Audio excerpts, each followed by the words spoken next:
course, we all want to know what the weather is going to be for outdoor events like this. We know it's going to be a little bit warmer than, gosh, last weekend, but Oh yeah. what are we looking at? It's going to be so windy out tomorrow. Okay. I mean, it's going to be very, very breezy. We're going to be talking gusts upwards of 50 miles per hour. Okay. So hang on to the hats kind of weather. But at least we're staying warm, and we're not talking about really significant snow chances as we work our way in towards the weekend here. So you can see the rain that we've got moving in, though. Again, this is largely going to press in through the overnight hours and put down maybe 1/10 to 2/10 of an inch, fairly widespread across the state. So you can see some heavier bands within this, and even some upwards into North Dakota, or South Dakota, excuse me. But we look at your future track here, and it's going to put that at 1 a.m. from Algona through Fort Dodge all the way down into Omaha, and kind of build as it shifts its way eastward across 35, working its way towards areas like Oskaloosa and eventually Iowa City.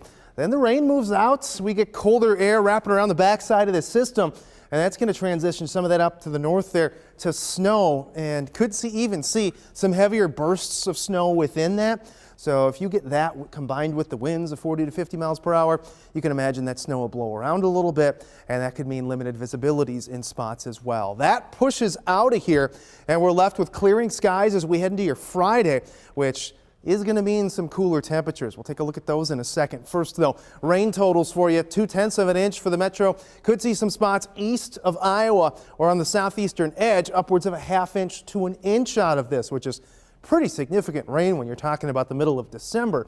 But as far as snowfall, largely going to be that northern third of the state, and I'm going to think that most people are going to be under a 1/2 of an inch of snow that does fall. But again, if we get 1/2 of an inch of snow up there, with those winds gusting up to 40, 45, even 50 miles per hour, we'll have that potential for a little bit of blowing snow. That's mainly going to be to the north.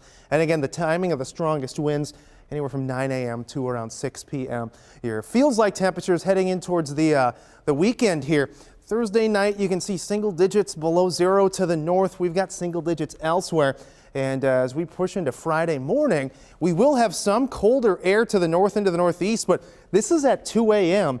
and we're going to warm significantly after that. Watch as the temperatures start to build, and as we head through Saturday morning, they just continue to do that. So we'll have a little bout of cold air, but it won't be that bad.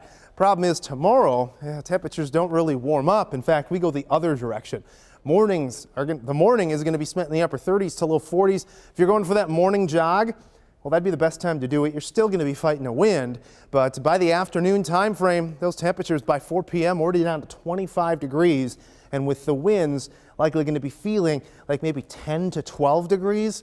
So plan accordingly. Your 8-day forecast, though, doesn't keep that cold or that wind around long. We'll likely see more wind gusts on Friday, up to maybe 25, 30 miles per hour.